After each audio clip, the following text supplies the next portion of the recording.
Hello, everyone, and welcome to episode 80 of the Anime Banter podcast with your hosts, Turtle, Mike, and me, Sean. Thank you for joining us today. How are you two doing? I am doing fantastic. How are you two doing? I'm doing wonderful. I'm happy to be here with my bros, and we're gonna talk about some anime, per usual. Yeah, I'm doing alright. Only all right. Sean, it's like your favorite time of the year. It's Halloween Yeah, season.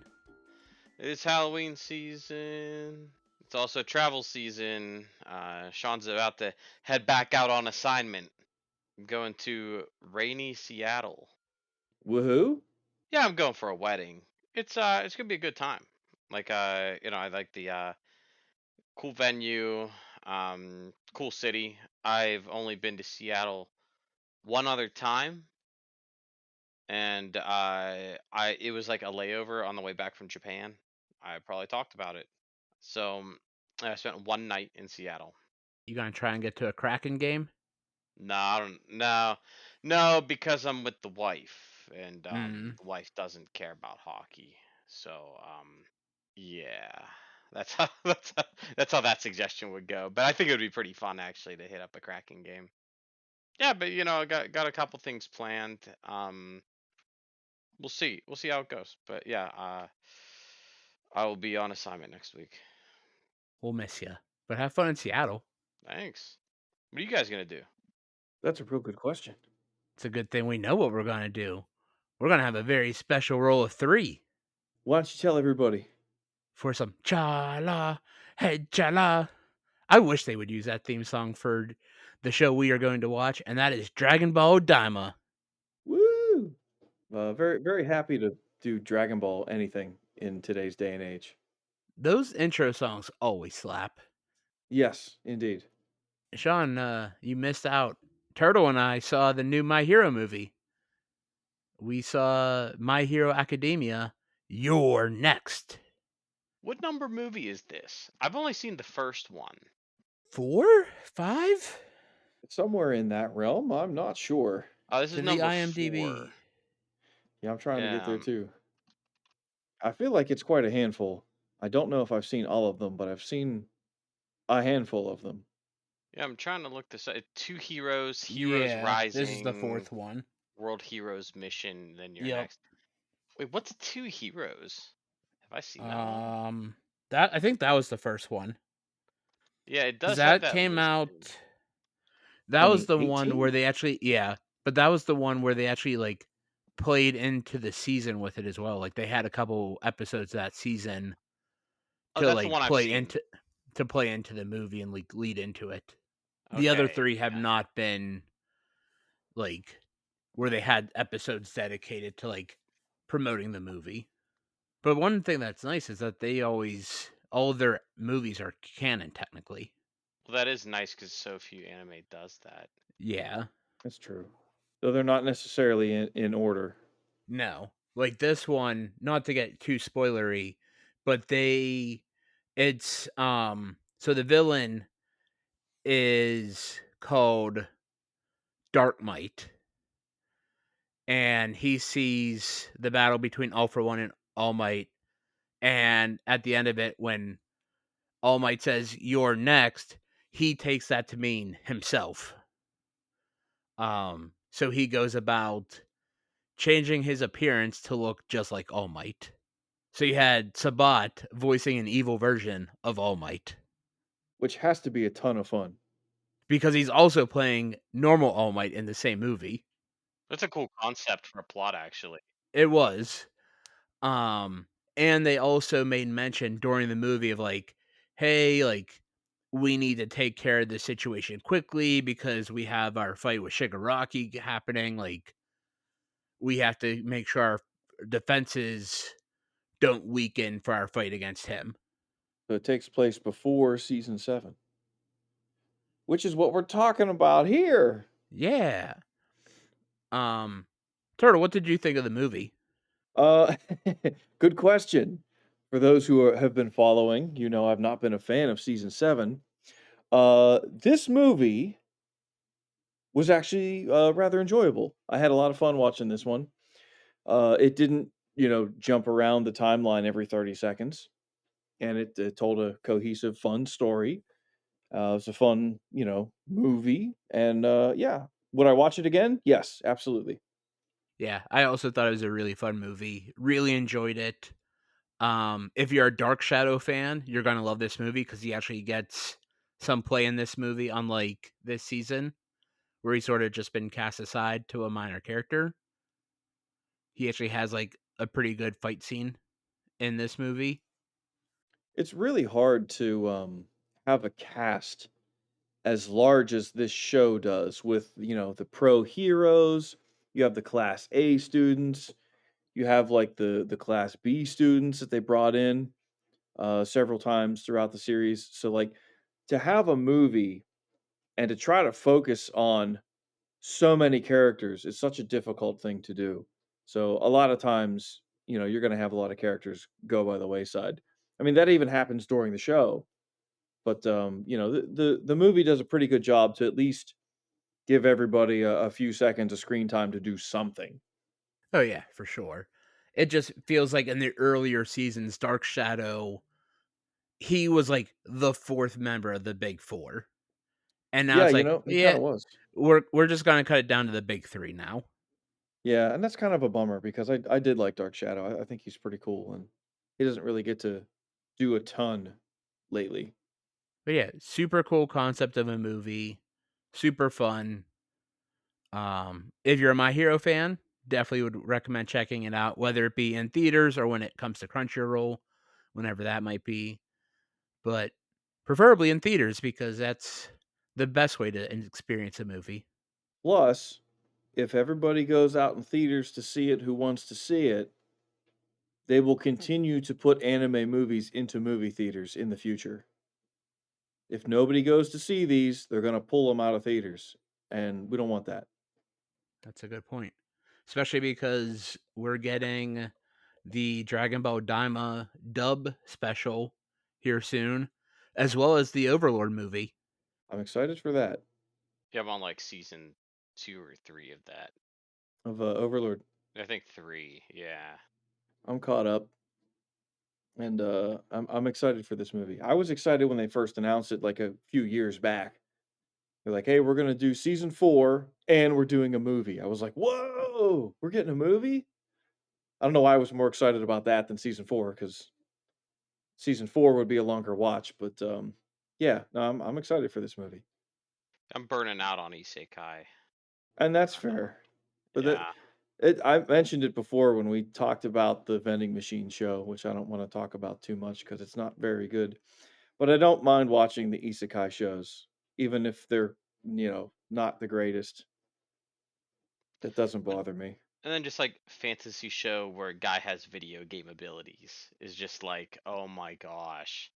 Every freaking show. Even Solo Leveling wasn't an isekai, but it may as well have been. Yeah, Like it's with true. the way the plot was. So I don't know. It's just I'm so burned out of like guy transported into world and gets video game abilities. But hey, they're mega popular. It resonates so strong with so many people. I just don't think that that's ever going to go away completely. It's very easy to relate, especially if you there's so much overlap in the anime and video game hobbies. It's very rare to find people who indulge in one but not the other. Well, I guess I know a lot of people play video games who don't watch anime, but I know almost everyone I know who watches anime also plays a lot of video games. But the two shows we were reviewing this week are not isekai shows, so I don't feel burned out on them. Today, we are talking about episode 4 of the Hashira Training Arc of Demon Slayer and episode 154 of My Hero Academia. Demon Slayer Hashira Training Arc, episode 4. To bring a smile to one's face. Our episode begins where we left off. Mist Hashira, Muichiro Tokito, absolutely bullying a trainee. Then we roll the opening. Yeah, like simple as that. We return. Tokito asks them to follow his movements and bullies the trainees even more. He's teaching them valuable lessons. But one of those lessons is to never stop moving. He recognizes Tanjiro immediately and gives him a big smile. We cut away to a crow with very long eyelashes. She says, "You're about as useless as they come. You're better off getting devoured by a demon," to one of the trainees. She's Tokito's crow and apparently is unusually foul mouthed, which I forgot from last season. I think she was in last season, right? I believe so, but I forgot about her too. Yeah. So that made me laugh because none of the other crows are like this. Tanjiro expresses to Tokito that he's excited to start his training, and Tokito wanted to show Tanjiro something. They walk to a small building that contains swordsmith Kozo Kanamori. They want to show him something. It's a sword that is so sharp that it slices a paper airplane in two without the slashing motion. Like they threw a paper airplane at the sword, and just by touching the blade, it was cut in two, which was a kind of like fun visual. But Tokito wants his swords to be as sharp as possible after what happened in the last arc. The master approved Kanamori's residence here, and they're all very grateful for the master's, for the master for allowing that to happen. That was a great way to show how sharp like that blade was. The fact that they didn't have to use any sort of slicing motion, like they just held the sword there and they're like, "Okay, check this out. We're going to throw a paper plane." And whoosh, and then just like Tanjiro's reaction to the two halves going past his ears. It's an incredibly cool visual. Is that possible? Obviously not with all the anime dramatics where it splits in half and flies past your head, but, like, is it possible to throw, like, an airplane or a piece of paper or something at a sword? Could it be that sharp that it would just cut into the object, without swinging the sword? Is that a feasible thing? Sounds like the perfect reason to bring Mythbusters back. Right? I'm curious. I'm not, like, harping on the show or anything. Is that physically possible? It's a pretty common trope in anime to do something like that. Is there any, like, reality grounding that at all? We need just anime Mythbusters. Maybe that could be us. We could do that stuff. We would hurt ourselves. Let's Yeah, be honest. I'm not Absolutely. wielding any object that's that sharp. We would absolutely hurt ourselves, but it would be for the show, for everyone's enjoyment. Turtle comes to the next episode to record with only 8 fingers. So I'm missing an arm. What happened? Don't ask. It'll be on TV. He made his D&D character, his D&D Star Wars character into a real life character. Yes, I have a habit of losing arms when I play any sort of D&D. I don't know why. Must be that critical one that I roll. I was gonna say your dice hate you. Yeah, every time, yeah. Yeah. Back to training. Tokito keeps bullying the trainees in sword training. He tries to teach them lessons along the way, but it's looking hopeless. The trainees ask Tanjiro to talk to Tokito and have him take it a little easier on them both in technique and tone. Tanjiro thinks that the training is hard on Tokito too, and he seems a little down. Apparently, every night before nightfall, Tokito goes somewhere. Where can he go? What could he be doing? He's drinking at the bar. Yeah, I was also trying to guess all these things when I watched because I was like, oh, is there gonna be some story where he like there's an orphanage nearby and he trains helps the orphans, or he made an animal friend and he goes to feed the animal every night. You know, like the cliche anime He things. bullies the trainees, but then is the super sweetest guy to like all the animals. Yeah, that's what I was waiting for. You know how these tropes are, but that's not what happens. It's way better, thank goodness. At night, well, this isn't better. We see a couple eyeballs from the last night's episode. During the night shift, there were eyeballs then, and all of a sudden we see hundreds of eyeballs. Number 4 is watching Tokito running around at night. We move to the duel between the Wind and Serpent Hashiras. Tokito would like to join them as well. They consider these duels to be real Hashira training. The Wind and Serpent Hashiras are going to take on the Mist Hashira 2-on-1. The sparring begins, and UFO Table flexes their animation muscles. My gosh. And apparently, Tokito. So I took this. Turtle and I were having a discussion before we started recording. I took this as Tokito going 2-on-1, but Turtle kind of saw it as a free for all, and just that Tokito happened to join them, and they both attacked him just because he was last to arrive. But I don't know what did you think, Mike? I sort of took it as a handicap match as well. Okay. That it was Serpent and Wind against Tokito because he made mention of how it was unfair. Alright, I guess I missed that. I don't know why, I just thought it was a free-for-all, 1v1v1, and, I just kinda, like, put them all they're all Hashira, so I kinda put them all at, like, equal power level, so I just figured, like, no one Hashira would be able to win a two-on-one, but I guess that's not necessarily true. Also, I had no idea it was UFO table. I thought it was ufotable. I also thought that, but I was also Yo, reading it as what UFO table, potentially. what am I pronouncing it wrong? I have no idea. I like UFO table more than ufotable. So I like Ufotable better because it doesn't make any sense. I mean, it is UFO table.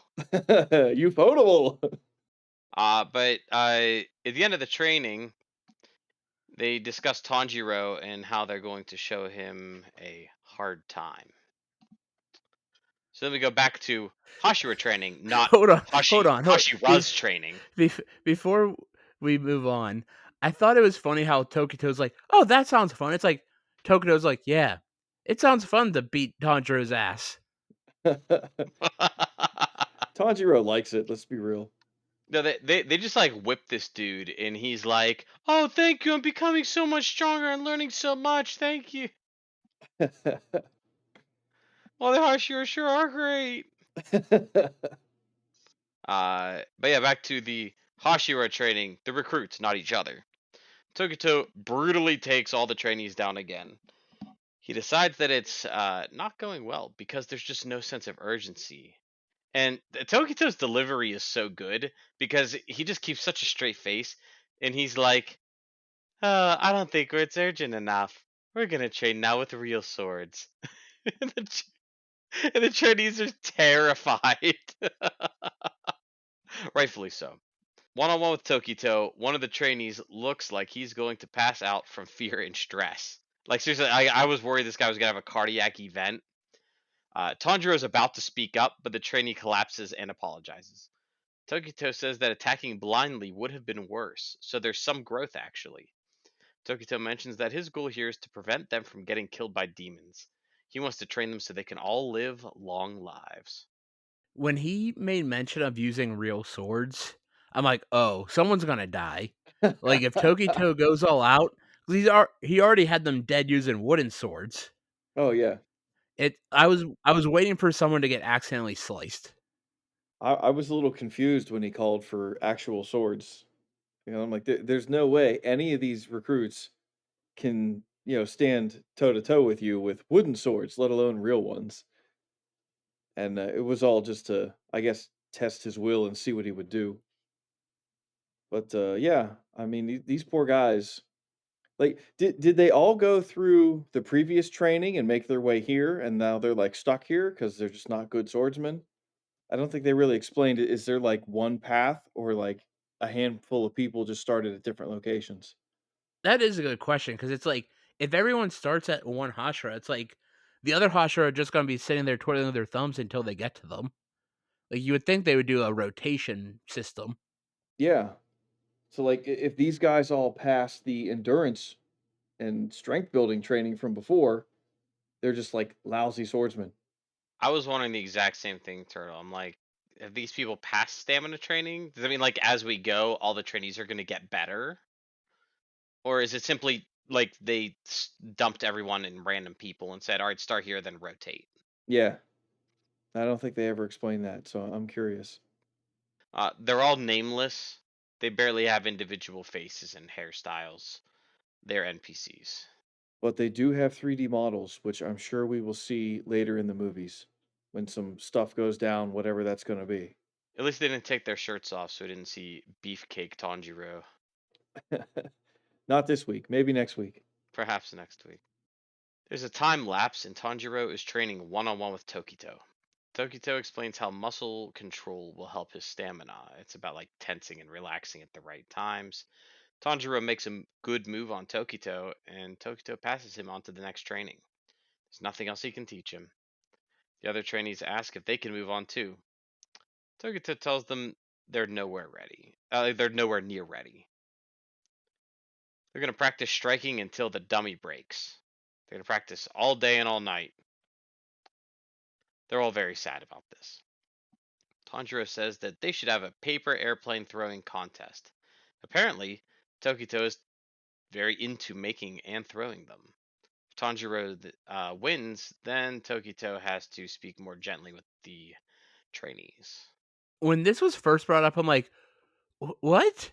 Like, we are having the most random contest this season. It's like, I challenge you to an eating contest to come back to train. I challenge you to a paper airplane contest. If you had to talk to the trainees nicer. I'm gonna guess the next contest in the next episode is gonna be like a handstand contest. How long can you stand on your hands and not fall over? May as well be. I did not expect paper airplane contest. I feel like they have to keep doing these weird out of place contests now. They've got two in a row, right? We got to have something in the next episode. I mean, the goal of this arc, like the Hashira Training Arc, is simply to get us to like all of the Hashira before they die brutally across the next two movies. To be fair, I've Oh never read the no, they're manga. If dead. I'm correct, then I'm very sorry. Oh man, I've never read the manga. I don't have any. I don't have any. You know, notion of what's gonna happen. But last movie they did, they killed a Hashira. you know what? That's true. I don't like this trend that they're setting. Tanjiro just needs to win 1 out of the 10 rounds for this to count. Tokito keeps winning by a lot. It is not even close. Just one more round to go. Tanjiro loses again, but now the trainees all want to make paper airplanes and try to beat Tokito. Now all the trainees are making them together and building a better understanding of each other. Everyone throws their airplanes together and they all go sailing. What a sight. Moments like that give you a fuzzy feeling. Whenever Tanjiro only had to win one of the 10 rounds, and they showed the montage of him losing every time, it's like, he didn't change the design of his airplane. He kept, it's like, oh, I lost by a lot. Well, I'll just throw it harder. It's like, maybe you would think after a while he would change the design of his airplane. But this was like a super cool scene, just like a way to get all of the trainees like and Tokito to be on the same page. Like Tokito is treating them nicer, like, oh, this is so much fun. We're bonding. Ha ha ha. Yeah, it was a fun scene, and it was kind of nice to see like all the trainees just like getting brutally, verbally crushed, physically crushed, and just to see a like a lighthearted spin at the end to show them that like Tokito's not this soulless dude. He's just not real great at you know his emotions and how to react with other people. So this was a great like icebreaker. They all got to know each other a little better. It's still kind of weird that this sort of came out of nowhere, but it's all in a positive take. And I do really enjoy the mediator who is announcing who's winning the airplane tosses. For those who didn't catch, I don't know if you guys caught it or not. The voice actor is Kyle Ebert, who does Adult Gohan in DBZ, and I just thought it was hilarious. He's like, "Tokito wins." He's like, "Go, Tokito wins, go!" And they skip forward, and he's like, Tokito wins again." I just thought that was a fun little take. It was funny, made me laugh. Tanjiro tells Tokito that Nezuko is Muzan's target. Bringing her would have been too risky, so she's, still being held somewhere else. The person protecting Nezuko is former Water Hashira, Sakonji Yorokodaki. Yeah, you could tell I was reading that off a piece of paper pretty much. Uh, I can't even say it, so good on you. Tokito says that they will defeat Muzan together. We go to the end credits, and I usually they just do those really goofy like whatever era secret, and Tanjiro tells us something about a character that doesn't matter, and I usually skip them. But I'm glad that Mike pointed out, like, hey Sean, I took a quick look at your notes, and you missed that there's an after credit scene, and this one is slightly relevant. It looks like the next training is Love Hashira Training, and it's the Love Hashira greeting Tanjiro in this scene. They're very happy to see each other. She's been raising bees because she loves honey. She grabs Tanjiro's hand and says she's going to make him all kinds of food, sweets and bread and pancakes. And I guess the Love Hashira training is up next. What did you guys think about this episode? My first thought after the whole paper airplane thing was that Tanjiro is going to become the Hashira of the power of friendship. Like we had the serpent Hashira. Dude, if it's the Friendship Hashira, when I watch this in theaters, probably, I'm just going to walk out. You're gonna hear an audible groan. Not just friendship, the power of friendship. Yeah, what guarantee you know those marks they're talking about? They're like, oh yeah, like the Hashira, they get a mark for some reason that's very similar, like a demon mark. Um, how much you want to bet those marks are friendship marks? Oh my god. Yeah, anyone in the theater, if they announce that and you hear like a loud, oh no, you know it's Sean, and he's walking out of the theater after that. Here's my problem: is that I'm not necessarily the target demographic. I'm a full grown man in my 30s. Like I'm still watching Chinese cartoons. It's just I'm joking, of course. That's a meme. um, yeah, I'm just watching. Yeah, I'm watching anime still in my 30s, so my opinion doesn't really matter. It's like when I remember people like they'd be like full grown dudes, like 30 years old, 40 years old, 50 years old, go on the internet, talk about how much they hated like Adventure Time or Steven Universe or something like that. And I'm like, man, you are 5 times the age of someone who's actually watching this show. Chill the heck out. They don't Yeah. make it for you, they make it for kids. Not that this is a kids thing. It's probably maybe aimed a little more towards teenagers, but still, like in my 30s, they don't care if I watch or not. But I guess the Crunchyroll gets money for my subscription, so I guess that's something. I really like this episode. Um, I know it's been a slow burn this season, but I really enjoyed it. I liked it as well. I think, in all honesty, I can say that it's a boring episode, but at the same time, I enjoy the characters and I enjoy their interactions with each other. And sometimes that's enough to carry an episode or two when there's enough, fun going on, that it'll work. So, though nothing really happens in this episode, I enjoyed Tanjiro and Tokito and their interactions. The trainees getting all beat up and then coming around with the paper airplane contest, which again is weird, but whatever. But yeah, I liked it. It's boring, but I enjoyed it. All right, now all that talking's made me a little thirsty. Uh, Mike, have any suggestions this week? But you know what they say, alcohol's the best medicine, and that means it's time for Mike's Beer of the Week.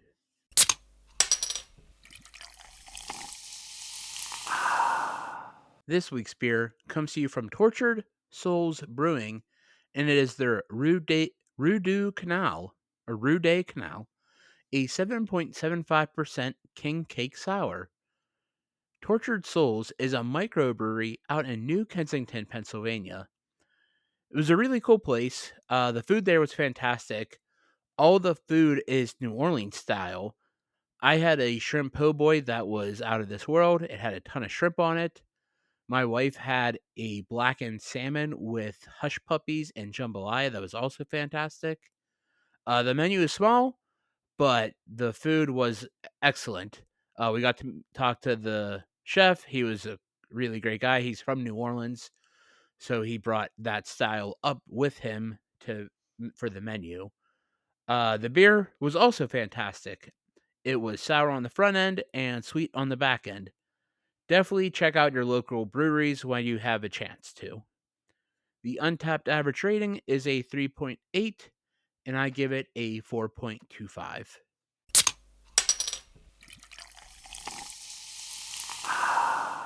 Now that our thirst has been quenched, let's shift gears to talk about My Hero Academia Season 7. My Hero Academia 154. The Chain Thus Far. When I saw this episode title, I thought we were just going to get one giant recap episode. I don't know about the two of you. No, that's I didn't necessarily think that, but I could see why you would think that. You know, I referenced to the show Supernatural. During the season finales, they always have like a recap that says the road so far, and it like kind of reminds me of that. I did not think of that either. However, that's a terrifying thought. I don't want to recap. I don't want to relive what we've gone through already.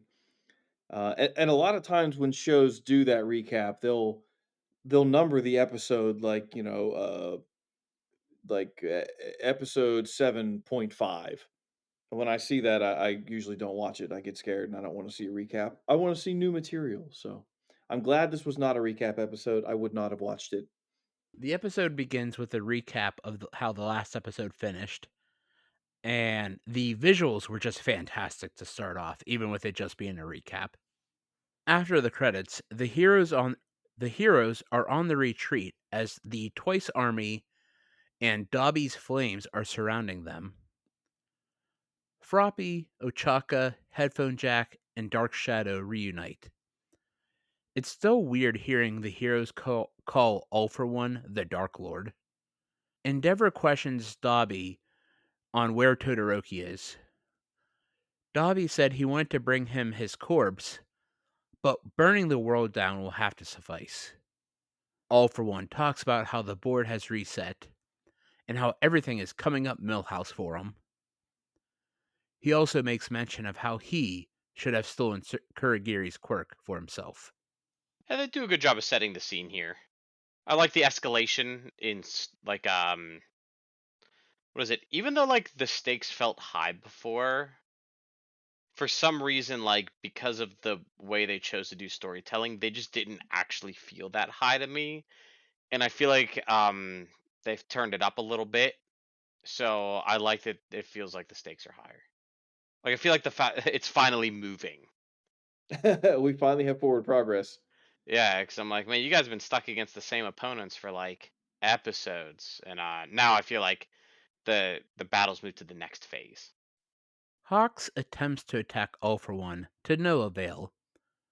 Hawks is rocking the crimson mask, but sadly didn't go full Ric Flair, with his hair turning red from the blood. Hawks tells Endeavor he has to take Dobby down before they're overrun, and the villains go to the battle site of Deku and Shigaraki. Endeavor looks shocked at the request.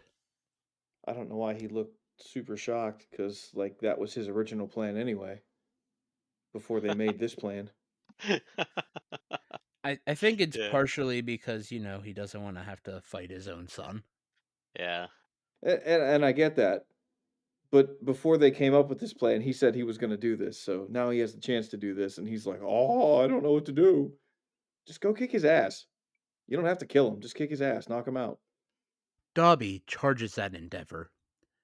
Endeavor grows some flame wings as a rocking music track plays in the background.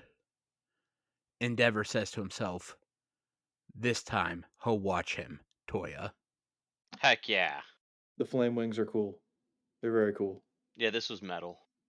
It was. We head to the coffin in the sky. Present Mike is teleported there, followed by a Twice army. Eraserhead loses touch of Phantom Thief, allowing Shigaraki to go full power and exploding the coffin in the sky. The hacker villain is finally in after bashing at the keyboard for how many episodes? Shigaraki's skin begins to peel off. Shigaraki asks Deku what he's going to do with him, Shigaraki tells Deku that he is his villain. Yeah, I don't know. Um, Deku should probably just try and decapitate him as fast as possible. Where's that Glock? Well, Glock won't work, but young boy with fist will work. Young protagonist with fist will work. Yeah, I'm just he get that black whip, right? Like the whip. Yeah, Ability, just wrap it around the dude's head and squeeze. It's done. that's a fair Pop it point. off. I mean, you get him around the neck, Yeah, decapitation. that's what I'm saying. Deku is trying to figure out how to stop the coffin from falling from the sky, from sinking into the ocean, but he needs to keep his eyes on Kirigiri. As he contemplates a plan, he begins to suffocate from using the overpowered gear shift. Yo, Deku, instead of standing there doing nothing like you've done like the past 5 episodes, like ever since you've arrived, you pretty much just stood there thinking, is Shigaraki in there? Is Shigaraki in there? Can he be there? Is that him? What do I do? Should I find Shigaraki? Just fight the dude. So yeah, he spent all his time thinking instead of fighting. And it makes sense that there's some sort of recoil for gear shift because it's incredible. The hacker villain gets hacked by La Brava, of all characters. Huh? Talk about a crazy callback. I was so shocked. She says that she is doing this for Gentle's sake. La Brava talks about her old days of hacking chat rooms and forums. She starts to hit the hacker villain with cat pics. What the hell is this scene? Yeah, he also called them. Did he say like not the pumpkins or something like that? Yeah, I was like, what is that? What is the context of that? Because there were no pumpkins. maybe the cat is called Pumpkin? Oh, maybe. I was so confused. They seem to make it like the hacker dude is like afraid of that thing, whatever it was, cat pumpkin hybrid. And I don't know how anyone could fear that. So like this whole thing was kind of silly. Wasn't it because didn't she hack like a company he worked for before or something like that? Did they explain that? They did say that, yes. But like why is that guy afraid of this animated cartoon character dancing on the screen? They can't do anything to PTSD from the last time him. he got hacked. That's I also thought it was really funny because like this dude is just like wailing on the keys, like Mike said, for how many episodes now?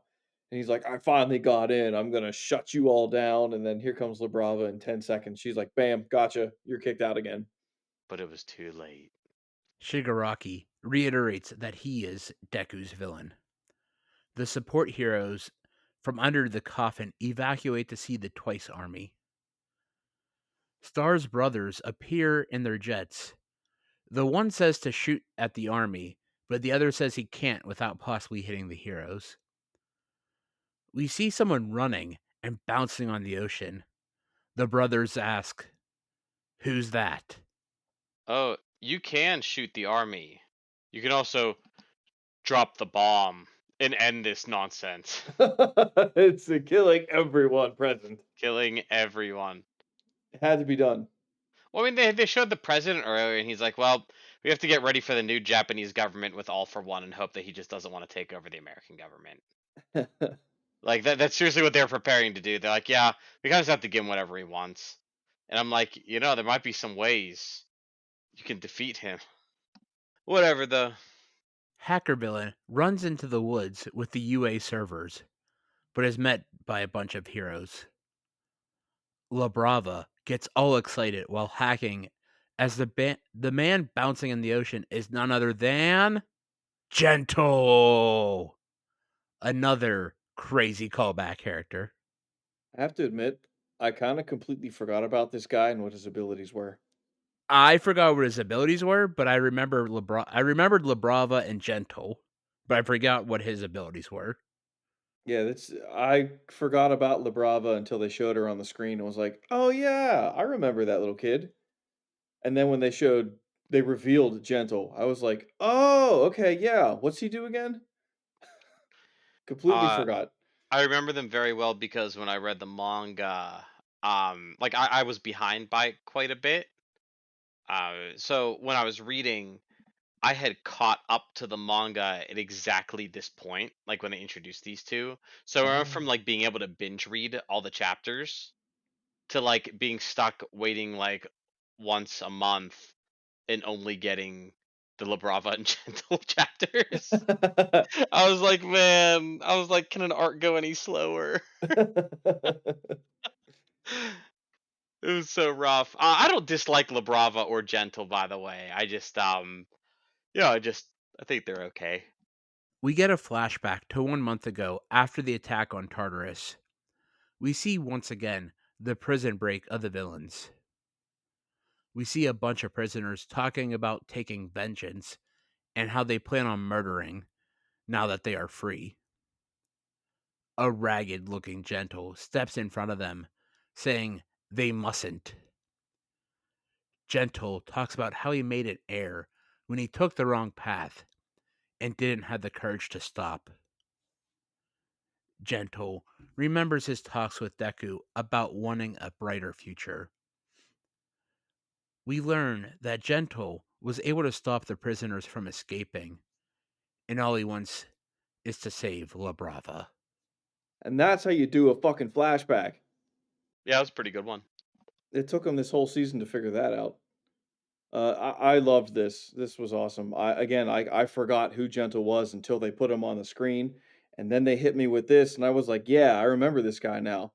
He's actually pretty cool. I like Gentle a lot." So this was awesome. This was well done. What I like about Gentle is that I remember a little further back when All for One was talking about whose quirks he wanted to steal, and he took a look at Best Jeanist, and he's like, "Your quirk is not worth stealing because it's something that you have like honed and trained over time, and I only have like essentially instant gratification quirks that I need from you, like from people." So, um, what I like about Gentle is he has one of those like quirks that might not really be worth anything, but he for years has like actually like tried to improve his quirk and like get better at using it, and things like that. So, like Best Jeanist, a quirk that could be seen as almost useless gains a pretty incredible use, and obviously, La Brava is OP. Back to present day, La Brava and Gentle say at the same time that absence makes the heart grow fonder as he takes off towards the coffin. He begins to push back on the coffin. He remembers how he failed to save a noble soul in the past. Deku realizes that Gentle is here to help as they both begin to cry.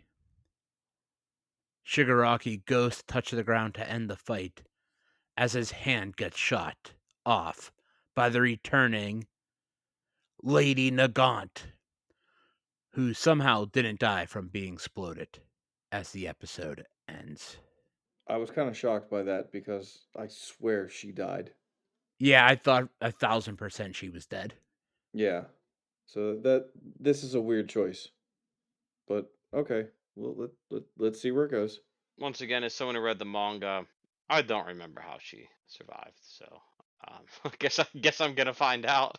Yep, they're gonna do another flashback to explain that. Don't you worry. Yeah, we need 20 minutes episode to explain how Lady Nagant survived, just so she can shoot one time and then not do anything else. For the rest To of be the fair, show. I don't know. I don't actually know. I don't know. I don't remember. I seriously don't know what happens to her. Like, I cannot remember. I read the manga, and I'm just like, yeah, I don't remember what happens to Lady Nagant. Straight up, totally forgot. I'm just excited. I'm excited for either next episode or the episode after because there's some pretty cool stuff coming.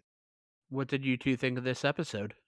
It was pretty cool, actually. I feel like I slowly returned to form here.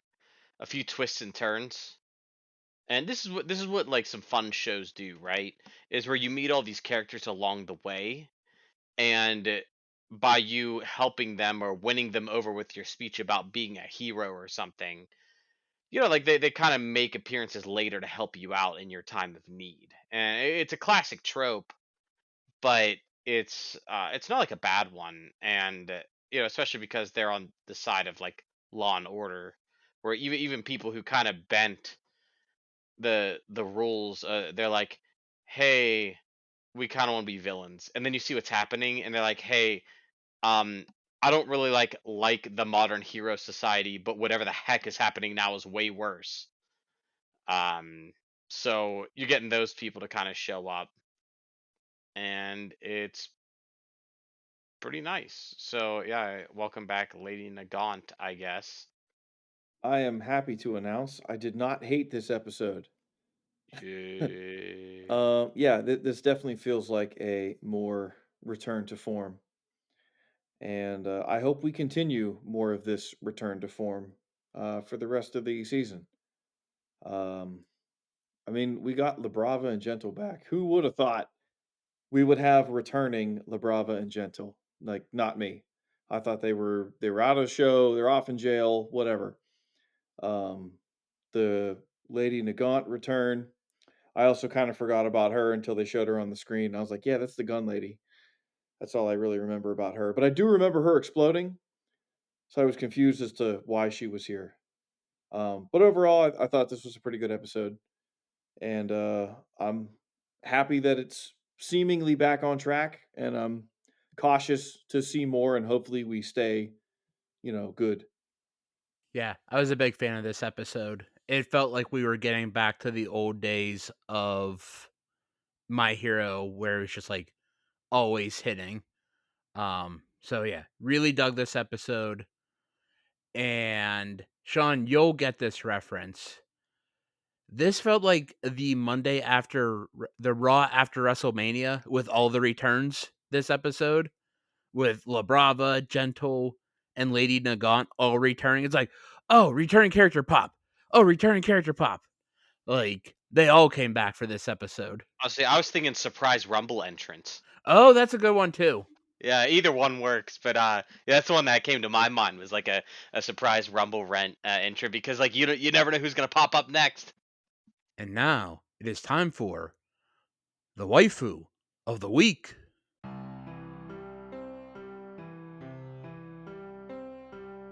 Sean, there's no one bringing rice balls this week. So who is your waifu of the week? I did say last week that 2 weeks in a row I chose characters who brought rice balls to the table, and no one did that this week. However, after the credits, we were saved by the Love Hashira, who is going to bring us sweets, bread, pancakes, tea, honey, and yeah. So that is the waifu of the week, the Love Hashira. Whoever feeds me. Turtle, who is your waifu of the week? This week, I have two waifus of the week. It's our show. We can do what we want. My first waifu of the week is Spinner for not being in this episode. Thank God. Hopefully we never see his dumb ass again. Second waifu of the week is going to be Gentle because I forgot he existed. I forgot what he could do. And I was genuinely surprised when he showed up.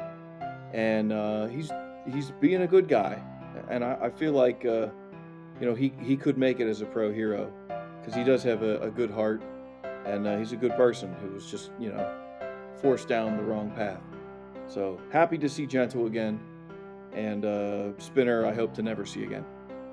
I am also going with Gentle because it's Gentle. What a return.